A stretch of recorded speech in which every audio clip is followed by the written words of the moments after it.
চট্টগ্রামের রাউজান উপজেলার ডাবুয়া ইউনিয়নে রামধন জমিদার বাড়ি অবস্থিত।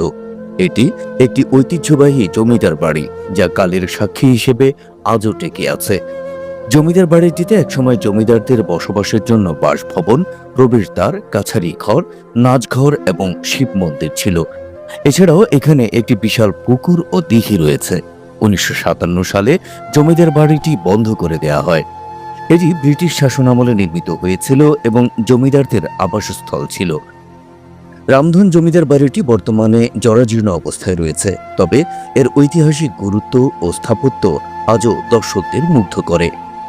বিখ্যাত রামধন জমিদারের নাতনি ছবিধর বলেন, জন্মের পর থেকে কখনো অভাব জিনিসটা বুঝিনি।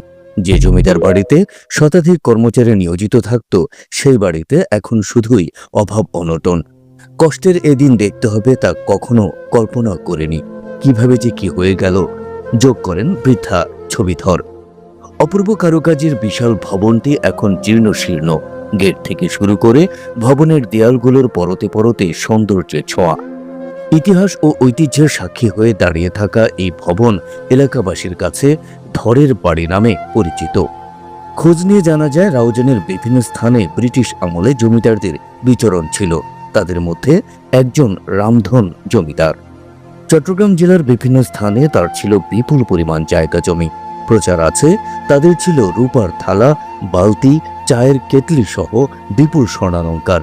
কিন্তু এই জমিদার বাড়ি এখন জরাজীর্ণ অবস্থায় দাঁড়িয়ে আছে, শুধু কালের সাক্ষী হয়ে।